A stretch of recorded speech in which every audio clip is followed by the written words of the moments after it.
Sa katahimikan ng malamig na gabi ay nagpatuloy ang kwentuhan nila Nanding at Dalia. Namamayani sa pagitan nilang dalawa ang mga bagay na tanging mga puso lamang ang nakakaintindi. Sa maikling panahon ay mas nauunawaan ni Dalia kung ano ang tunay na katauhan ni Nanding. Batid niyang hindi naman talaga ito lubos na uhaw sa pakikipaglaban. Kahit lumaking berdugo ay may malambot pa rin na bahagi sa puso na patuloy na umiiral. Habang nag-uusap sila, panay sulyap naman ng mga batang engkanto na walang tigil sa paglalaro sa ilalim ng makapal na hamuga. Lumiliwanag ang kanilang katawan na parang mga alitap-tap na nagbibigay ningning sa dilima. Kinabukasan, maaga pa lang ay nagtungo na si Nanding sa lugar ng pagsasanay. Nais niyang hubugin ang sarili upang lalong maging malakas. Gusto niyang gisingin at palawakin ang kanyang kasanayan na nagpapahusay ng espiritual na kapangyarihan at kung paano siya gabayan ng ganitong gintong espada sa pakikipaglaban. Sa pagsusumikap niya at pagpupursige na malaman ng ibang kakayahan ng bagong sandata, may natuklasan siyang panibagong katangian nito, ang manipulahin ng hangin at kidlat. Umaagos sa espada ang purong enerhiya ng kalikasan. Napakahusay mo talaga, Nanding. Napakatatag ng katawan mo. Wala kang katulad. Pero hanggang kailan ka ba magsasanay? Napakalakas mo sa lagay mong yan. Siguradong wala nang sino man na makakatalo sa'yo. Saan ni Dalia na nakangiting pinagmamasdan siya sa hindi kalayuan. May dala itong kaing na naglalaman ng pagkain at tubig. Ikaw pala, Dalia. Bakit ka na pa rito? Ano kailangan mo? Nandito ako para ibigay itong dala ko. Mamaya mo na ipagpatuloy yung pagsasanay. Kumain ka muna habang mainit pang pagkain. Ako ang nagluto nito para sa'yo. Halika na rito at ako na ang maghahanda nitong dala ko. Nagpaalam ka ba sa iyong guro? Sagrado ang lugar na to. Tanging may dugong babaylan lang ang maaaring manatili rito. Maraming bantay sa paligid na puting engkanto. Pupunta ba ako rito na walang basbas ni guro? Nung nasa kalagitnaan ka ng paglalakbay sa kabilang dimensyon, marami akong natutunan kay guro. Kinausap niya ang mga engkanto na ako ang bago niyang tagapaglingkod. Kaya malaya akong makakatawid sa pook na to. Saka ito rin ang daan patungo sa sagradong taniman ng mga halamang gamot. Sige na, Nanding, maupo ka na rito at kumain. Agad namang nagtungo si Nanding sa kinauupuan ng dalaga, habang isa-isa nitong nilalatag ang mga pagkain sa ibabaw ng malapad na dahon. Ibinaon niya ang gintong espada sa lupa, saka naupo sa tapat ni Dalia. Habang dahan-dahan niyang nilalantakan ang mga pagkain, ay hindi naman maalis ang tingin ng dalaga. Tuwang-tuwa ito na pinagmamasdan siya sa bawat pagsubo. Ang mga mata ni Dalia ay tila nangungusap na may malalim na pagsuyo, mga sulyap na may pagkahanga at may halong pagsinta. Hanggang kailan mo ba ako tititigan na ganyan, Dalia? Ang mabuti pa, saluhan mo kong kumain. Napakarami nitong dala mong pagkain. Tapos na akong kumain, Nanding. Para sa'yo talaga mga pagkain na yan. Sige na, magpakabusog ka upang makabawi ka ng lakas. Tsaka wala naman sigurong masama kung titignan kitang kumain. Makita lang kita nasasarapan na sa luto ko masaya na ako. Dahil maraming enerhiya ang nawala sa katawan ni Nanding, ay naubos niya ang mga pagkain.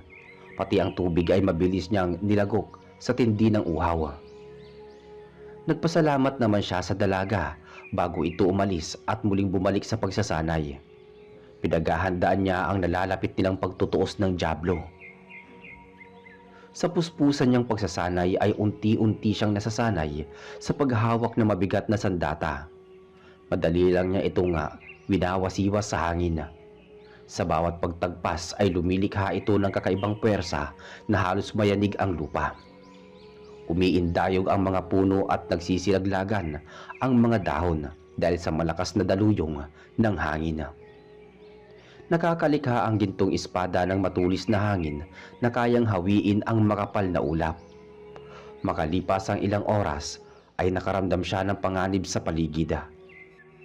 Napakaitim ng presensya nito na tila nagmula sa kadiliman. Ilang saglit pa ay Bumalahaw ang sigaw ng mga batang engkanto. Isang puting albinong nilalang ang lumapit sa kanya at nagsumbong na pinasok daw ng mga halimaw ang tugatog at malapit na ang mga ito sa lagusan. Nagawa nilang sirain ng harang na gawa sa mahika ni Makiling. Ang mabuti pa, Loroy, bumalik ka muna sa mundo ninyo. Sabihan mo ang mga piling mandirigma na protektahan ng mga batang engkanto. Hindi kasi pagkaraniwan ng mga halimaw na nakapasok dito. Sila yung mga demonyo na umahon mula sa impyerno. May kakayahan silang gapiin ng mga tulad ninyo. Masusunod, Nanding. Ipaparating ko kagad dito sa mga mandirigmang engkanto.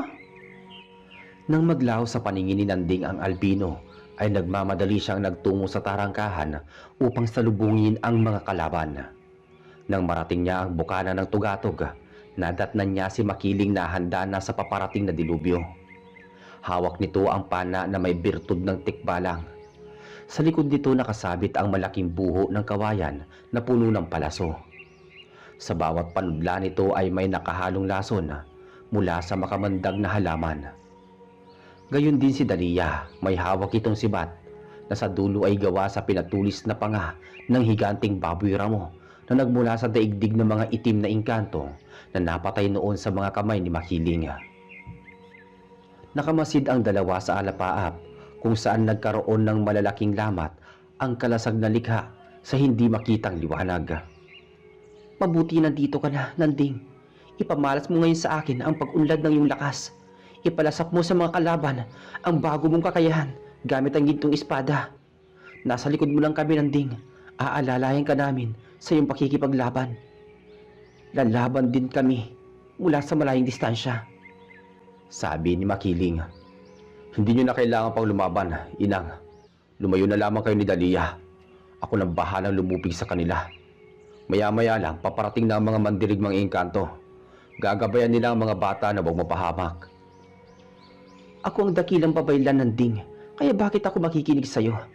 Hindi ko kailangan sundin ang mga nais mo. Kapag sinabi kong 3 tayong lalaban, yun ang masusunod. Ako ang nagsilbing tagapangalaga sa banal na bundok. Kaya mga salita ko ang kailangan mga ibabaw at batas na dapat mong sundin. Humanda ka na, Nanding. Nandito na sila. Wika ni Makiling. Magtiwala ka lang, Dalia, sa pinagkaloob ko sa iyong sandata. Ituturo ko sa iyo ang dapat mong gawin. Ang sibat na yan ay nasa pangangalaga mo na. Bahagi na yan ng katauhan mo. Kaya huwag mong kalilimutan ang mga turo ko. Gamit ang mga kamay mo, mapapasunod mo ang sibat sa anumang direksyon na gustuhin mo. Ipinasa ko na sa iyo ang ilang bahagi ng kasanayan ko. Kaya magtiwala ka sa iyong sarili at kakayahan. Dagdag pa ni Makiling. Opo, Guro. Natatandaan ko po mga tinuro ninyo. Gagamitin ko ang kalamang ito sa pakikipaglaban.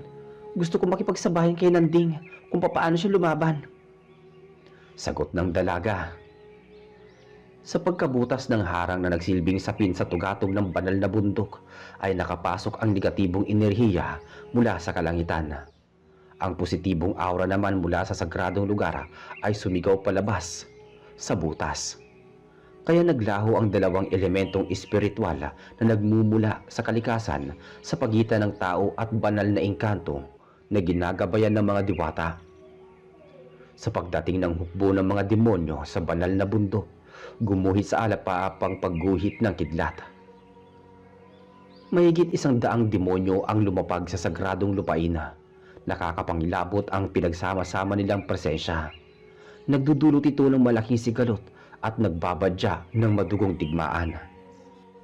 Samantala, imbis na matakot si Nanding, tila mas lalo pa siyang nagkaroon ng kumpiyansa sa kanyang sarili na harapin ang kampo ng kadiliman. Naniniwala siya na sapat ang lakas niya na puksain ang mga kalaban gamit ang panibago niyang husay, gamit ang gintong espada. Wala sa bokabularyo niya ang salitang takot. Lumaki siyang birdugo at sinilang upang pumatay ng mga halimaw. Likas sa kanya ang pagiging matapang at walang inaatrasan sa laban. Marahil dalawa sa inyo ang may dugong babaylan na matagal na naming hinahanap. Dadalhin namin ang mga ulo ninyo sa aming dakilang Panginoon. Tiyak magkakaroon kami ng malaking gantimpala.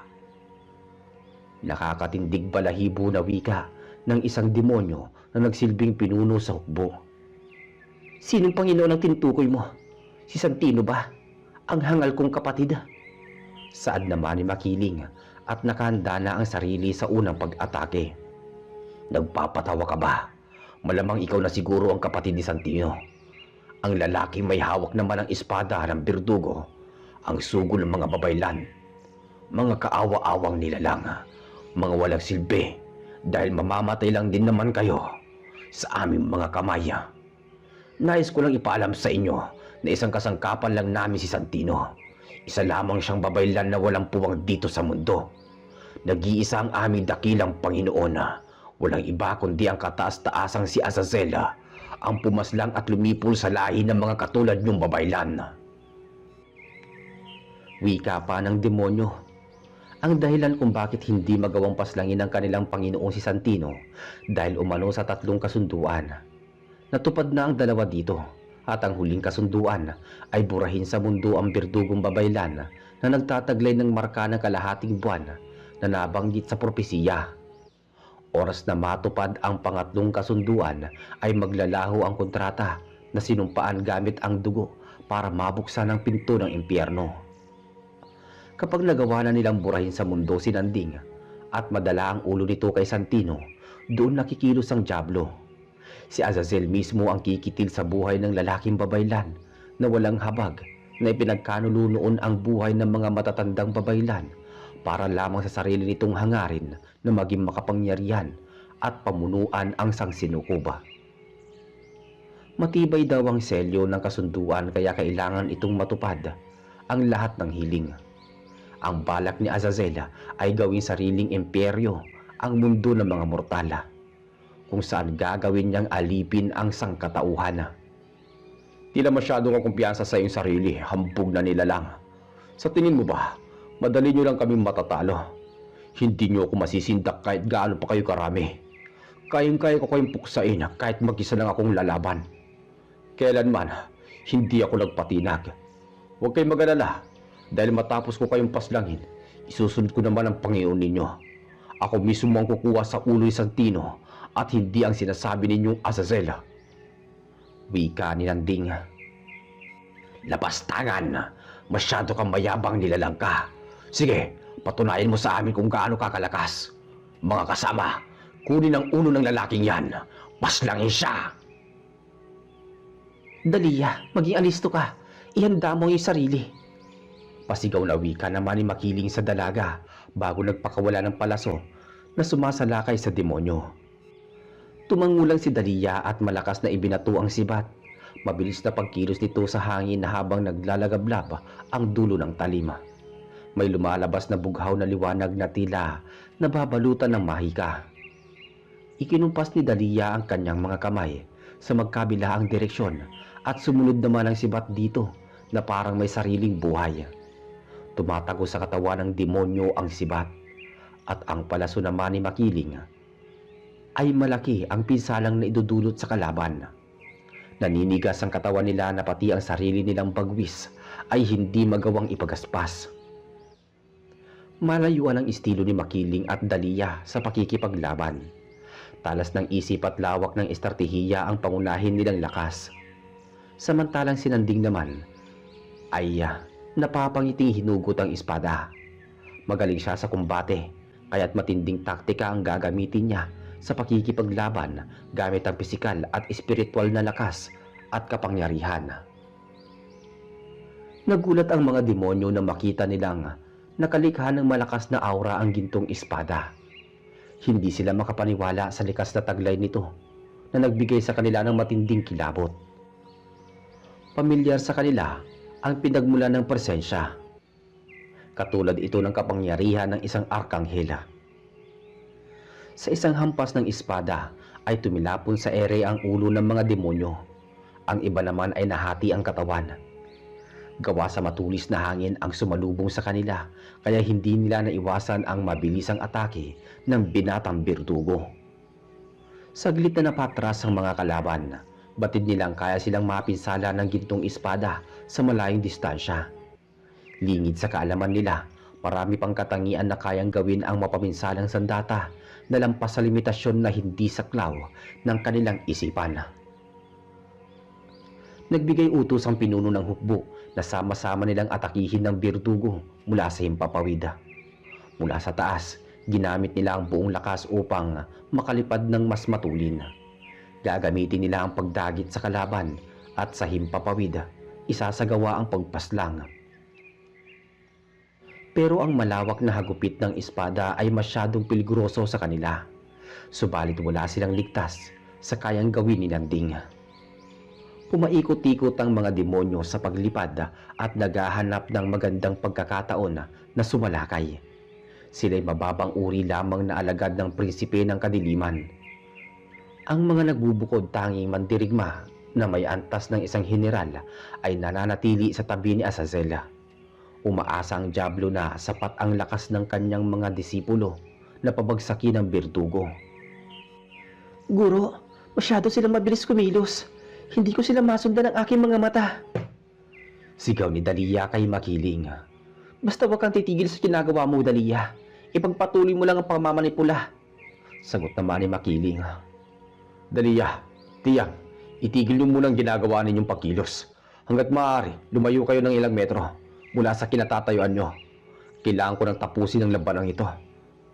Sabi naman ni Nanding sa dalawa. Itinaas niya ang gintong espada at taimtim na humiling sa kataas-taasan.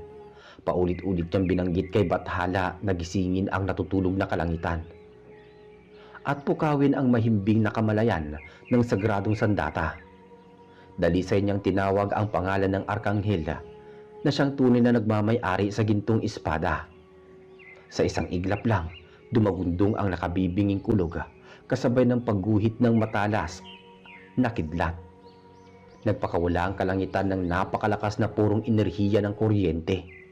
Hinigop ng espada ang sangasangang kidlat at nagpakawala ito ng hindi matumbasang kapangyarihan. Ang makintab na kahil na bakal ay nagmistulang talim ng kidlat. Matapos niyang makaipon ng napakalakas na enerhiya, ay agad niyang ibinaon sa lupa ang sandata. Yumanig ang lupa at nagkaroon ng magkakahiwalay na bitak. At sa bawat bitak, ay may lumalabas na liwanag na gawa sa sibat. Ang mga sibat na gawa sa kidlat ay lumipad patungong himpapawid. Tila umuulan ng matutulis na liwanag at bumabaon ang mga ito sa katawan ng demonyo. Sa isang kisap mata ay umulan ng bangkay. Ang sibat ng liwanag ay hindi nalulusaw hanggat hindi natutupok at nagiging abo ang tinatamaan nito. Ang banal na bundok ay binalot ng sigasing ng mga demonyo. Ang mga sigaw nila ay nagpapahiwatig ng nalalapit nilang kamatayan. Habang patuloy silang sumisigaw, isa-isa namang nasusunog ang kanilang katawan. Naglalagablab hanggang sa tuluyang maging abo. Sa kanilang paglisan ay kasamang naglaho ang kaluluwa nila sa daigdig. Ang kalangitan ang nagsilbing hukom upang sila'y mabura at hindi na muling mabubuhay pa. Lubos na namangha naman si Makiling sa ipinamalas ni Nanding. Hindi siya makapaniwala na higit pa sa inaasahan niya ang kayang gawin ito. Iyon ang unang pagkakataon na kinilabutan siya sa taglay na kapangyarihan ng Birdugo. Nagpapatunay lang na hindi nagkamali ang propesiya ng matatandang babaylan. Ang diwa ni Nanding ay hindi lang umiiral sa angkan nilang pinagmulan, kundi konektado ito sa mandirigmang anghel na pumuksa noon sa makasaysayang Bakunawa. Kahit huli na dumating ang mga mandirigmang engkanto, nasaksihan naman nila kung papaano kabagsik itong sinanding sa pakikipaglaban sa kampo ng kadiliman. Kaya mas lalong lumaki ang respeto nila bilang tagapagtanggol ng banal na bundok. Pati ang mga babaeng albino ay manghang-mangha sa kanilang natunghayan. Hindi lang basta paghanga ang namumutawi sa kanila, bagkus higit pa sa pag-usbong ng isang humahalimuyak na bulaklak na nag-uunahang dapuan ng mga paru-paro. Mahusay, Nanding. Labis mo akong pinahanga. Kamangha-mangha ang sukdulan mong lakas, nagapiin ang kalaban. Sa maikling panahon, nagawa mong paunlarin ang iyong sarili. Sa palagay ko, sapat na ang kapangyarihan mo na harapin ang Diablo.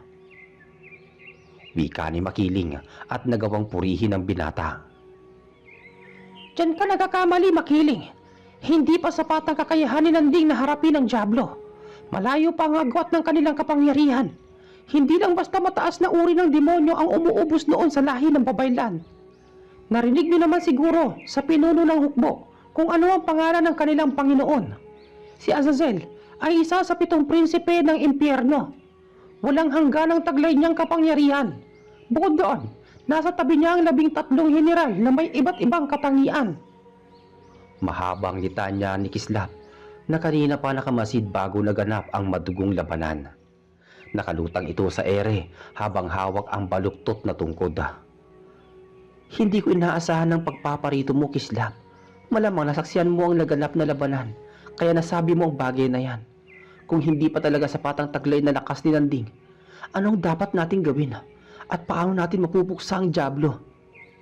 May naiisip ka pa bang ibang paraan upang mas lalo pang mapalakas si Nanding? Tugon naman ni Makiling sa kaibigang duwende. Hawak na ni Nanding ang maalamat na espada ng mandirigmang anghel. Nahubog na rin ang katawan niya sa matinding pagsasanay.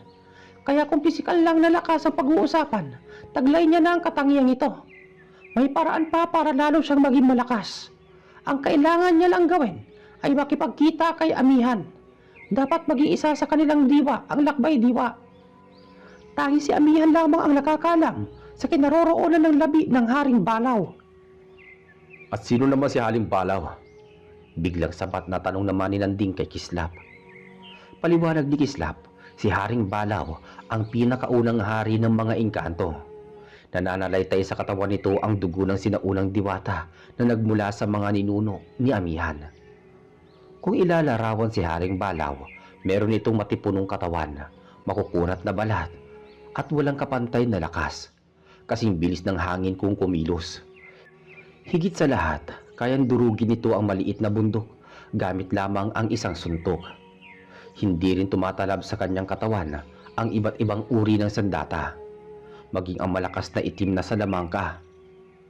Ang dahilan kung bakit siya namatay, umibig daw ito sa babaeng mortal. Ayon sa batas ng mga diwata at maharlikang engkanto, oras na tanggihan umano ng babae ang pag-ibig ng isang haring engkanto, ay titigil sa pagtibok ang puso nito. Mamamatay ito ngunit hindi mabubulok ang katawan. Ito'y isang sumpa ng kasawian at pagdurusa. Sa matagal na panahon, habang nakabaon sa sagradong himlayan ang katawan ni Haring Balaw, ay unti-unting nabubuo sa maliit na piraso ang isang malakas na kapangyarihan. Magiging ganap itong hiyas na mamanahan sa kaibuturan ng kanyang puso. Kung sino ang magtatanga nito, ay mamanahin ang lahat ng katangian na meron ng hari ng mga engkanto.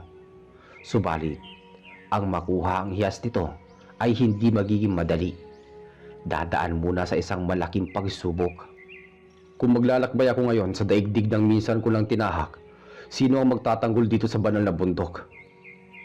Nagkaroon na ng lamat ang harang. Anumang oras ay maaaring sumalakay ang malalakas na demonyo. Hindi mo na kailangan pang lumakbay, Nanding. Nandito ako upang tulungan ka. Iisa lang ang ating layunin, ang burahin sa mundo ang Diablo na tanging hangad ay sakupin ang mundo. Gamit ang aking salamangka, sabay tayong tutungo sa kabilang dimensyon. Kung ganon, oras na para kumilos. Tayo na, Kislap, magtungo na tayo kay Amihan. Bago lumikha ng lagusan ang matandang duwende, nakipagtulungan muna ito kay Makiling na isarado ang nasirang harang. Tumulong din ang mga albinong engkanto at nagkaisa sila na gamitin ng mahika na lalong patibayin ang kalasag sa tuktok ng banal na bundok. Nang manumbalik ang selyo ay saka namang gumawa ng maliit na lagusan si Kislap na konektado sa mundong kinaroroonan ng maharlikang diwata. Labis ang pagkamangha ni Nanding sa panibagong paglalakbay patungo sa kabilang daigdig. Namangha siya dahil agad nilang narating ang dulo ng lagusan. Sa isang kisap mata, narating nila agad ang hardin. Sumilay sa paningin niya ang pamilyar na mga puno. Nandito na tayo, Nanding, sa hardin ni Amihan. Tura ni Kislap bago iginayak ang paningin sa paligid. Tila mabilis yata nating narating. Ang ibig sabihin lang nito ay dito ka rin nakatira, Kislap. Kung ganito lang pala kadali maglakbay sa daigdig ng ito, tiyak nung una pa lang, alam mo na kung ano ang aking mga pagsubok. Ngayon, lubos ko lang nauunawaan ang lahat. Ang ginawa mo noon na kasunduan ay bahagi ng una kong pagsubok. Tama ba ako, Kislap? Tama ka, Nanding. Nung una pa lang, alam ko magtatagumpay ka na makuha ang gintong espada. Konektado ang mga mata ko sa daigdig na ito. Kaya nasaksihan ko kung papaano mo nalampasan ang bawat pagsubok. Matalino ka, Nanding. Ang pagiging mapagmasid mo ang dahilan kung bakit ka nagtagumpay. Sa katunayan, Nanding, labis na humanga sa iyo si Amihan. Ikaw ang kauna-unahang manlalakbay na pumasa sa maraming pagsubok. Kahit na isa kang birdugo, masasabi kong dalisay pa rin ang iyong puso. Hindi magawang sagutin ni Nanding ang itinura ni Kislap. Bigla kasing lumitaw sa harapan niya ang diwata. Kumikislap ang katawan nito at napapalibutan ng mga lumilipad na lambana. Nagkita tayong muli, makisig na binata. Tila nagustuhan ka yata ng gintong espada. Nararamdaman ko ang pagdalo ng enerhiya nito patungo sa iyong katawan. Nakakatuwa naman. Lubhang nagustuhan ka talaga ng banal na sandata, binata. Ano pala ang pakay mo rito? At kasamang pa talaga ang tapat kong tagapaglingkod. Patawad, mahal kong amo. Parusahan niyo po ako sa ginawa kong kalabisan. Ang dahilan kung bakit sinama ko rito ang binatang ito para sa isang mahalagang bagay. Nanganganib ngayon ang mundo ng mga mortal. Patuloy na lumalakas ang hukbo ng kadiliman. Kailangan ni Nanding ang tulong mo. Tila hindi mo yata lubos na uunawaan ang batas ng mga diwata. Ang pag-iral ng ating alituntunin ay huwag makialam sa mundo ng mga tao. Ang lumabag sa batas ay may kaukulang parusa. Alam mo yan, Kislap. Ikaw ang aking tagapaglingkod. Ikaw ang nagsisilbi kong mata sa tarangkahan ng ating mundo. Tagapagmasid at tagapagbalita. Mahal na diwata, kung inyong pahihintulutan, maaari ba akong magsalita? Sige, magsalita ka. Oras na hindi ko magustuhan ang iyong mga sasabihin, itatapon kita sa karimlan. Tatapatin na kita, Amihan. Naparito ako upang humingi ng gabay mo. Hiling ko sana ay iyong pagbigyan. Ang hangad ko lang ay magkaisa tayo ng lakbay diwa. Hindi mo kailangan pa magtungo sa aming mundo para puksain ang mga demonyo. Ang hiling ko lang ay pagkaloob mo sa akin ang banal na hiyas ni Haring Palaw. Sa kapangyarihan at taglay ng hiyas, siguradong tataas ang antas ng aking lakas. May pag-asa na akong burahin sa mundo ang dyablo. Saglit munang napatingin si Amihan kay Kislap bago tumugon sa tinura ng binata. Batid ng diwata ang tagapaglingkod ang nagbahagi tungkol sa banal na hiyas kung bakit ito nalaman ni Nanding. Ilang minuto muna ang naging tahimik itong si Amihan. Maigi nitong pinagmamasdan ang binata. Nanding, akin na ang kaliwa mong kamay. Susuriin ko ang pagdaloy ng dugo sa iyong mga ugat. Wika ni Amihan. Nang mahawakan ng diwata ang palad ni Nanding, ay bahagya nitong ipinikit ang mga mata at dinama ang pagsirkulasyon ng dugo. Pagkatapos ay sunod naman na idinampi ang kamay nito sa dibdib ng bandang puso ng binata. Naguguluhan naman si Nanding kung para saan ang ginagawa ng diwata.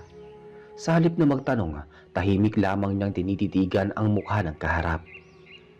Napakaliwanag ng kalooban mo, Nanding. Ang iyong dugo ay busilak at kasimputi ng mga ulap. Marahil tugma ang ating lakbay diwa, ngunit mahina ang iyong espiritual na taglay. Mas nangingibabaw sa katauhan mo ang pisikal na lakas. Ngayon tatanungin kita, Nanding, nakahanda ka bang isakripisyo ang iyong sarili? Hindi ka ba takot mamatay? Kaya mo bang sumugal kapalit ang buhay mo? Ngayon sagutin mo ang tanong ko. Ang magiging sagot mo ang maghahatid sa iyong kapalaran. Oo, Amihan. Matagal ko nang binubuwis ang aking buhay, maprotektahan lang ang sangkatauhan. Masaya ako mamatay na may dangal. Isinilang akong birdugo. Marami ang nasawi sa aking mga kamay. At kung mamamatay man ako, malugod ko yung tatanggapin, bitbit ang aking karangalan. Ang mga inosenteng tao ay karugtong ng aking buhay. Sapat na ba para sa iyo ang sagot ko, Amihan? Oo, sapat na yon, Nanding. Hanga ako sa iyong determinasyon. Matapang ka at walang kinatatakutan. Sige, pumapayag ako. Simula sa araw na ito, magkarugtong na ang ating lakbay diwa. Nasa katawan mo na ngayon ang maliit na bahagi ng aking espiritual na lakas. Naisalin ko na ito buhat ng hawakan ko ay iyong kamay. At mapalad ka, Nanding, sapagkat walang bahid na kasamaan ang iyong kaluluwa. Pero sa pagkakataong ito, oras na ipagkaloob ko sa iyo ang hiyas ng namayapang hari ng engkanto, idadalhin ka nito sa bingit ng kamatayan. Sana makayanan mo ang sakit na dulot nito oras na pumasok ito sa iyong katauhan.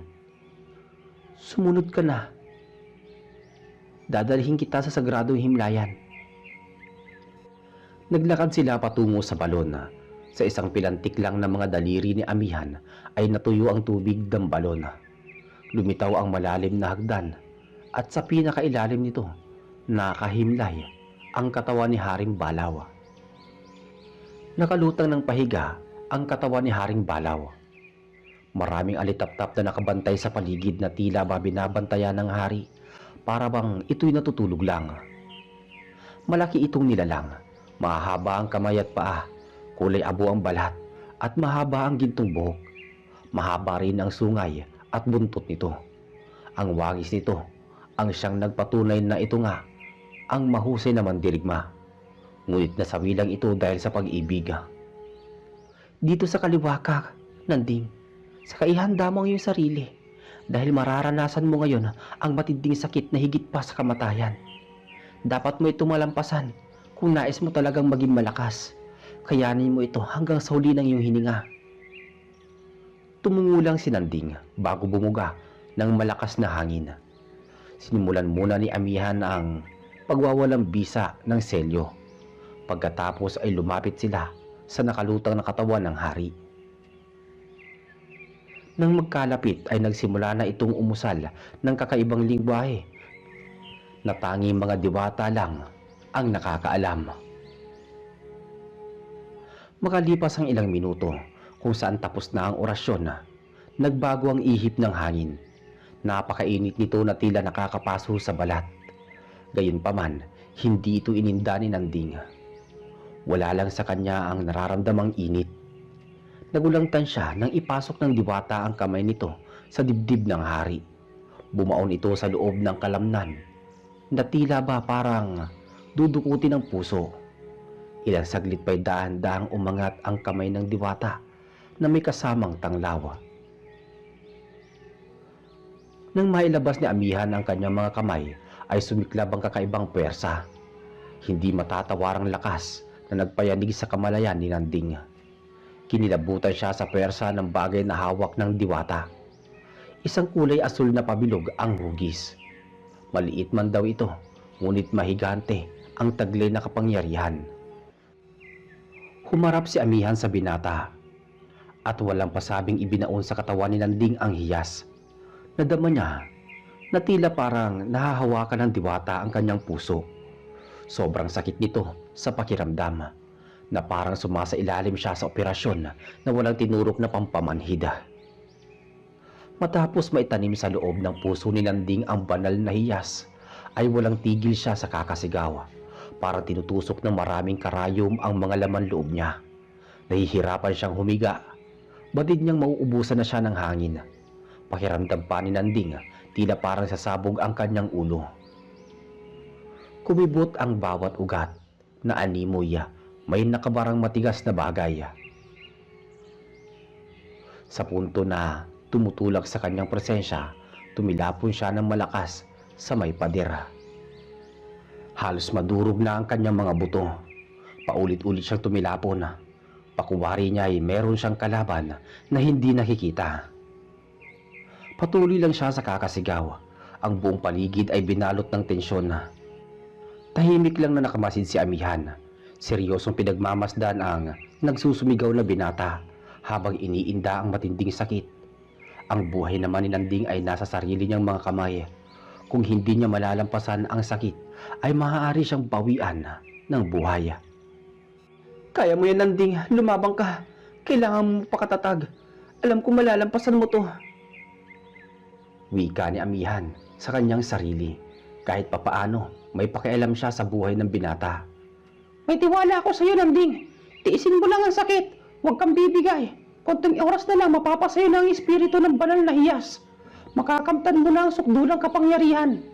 Tandaan mo, Nanding, bahagi na rin ng katawan mo ang lakbay diwa ni Amihan. Saad na manikislap na puno ng hilakbot. Samantala sa tuktok ng banal na bundok ay abalang gumagawa ng maraming palaso si Makiling bilang paghahanda sa muling pagsalakay ng mga demonyo. Habang si Dalia naman ay gumagawa ng pambihirang lason na inilalagay niya sa mga panudla. Naghahanda na rin ang mga mandirigmang albino sa paparating na sigalot. Binalaan kasi sila ni Kislap na maghanda at protektahan ang lagusan dahil hindi biro ang lakas ng mga kalaban. Isang makapangyarihang diablo si Azazela, kahit ang daigdig nila'y kayang sakupin at gawin silang alipin. At dito po muna matatapos ang ating pangatlong bahagi ng kwentong to. Abangan niyo po bukas ang susunod. Maraming salamat. Hanggang sa muli.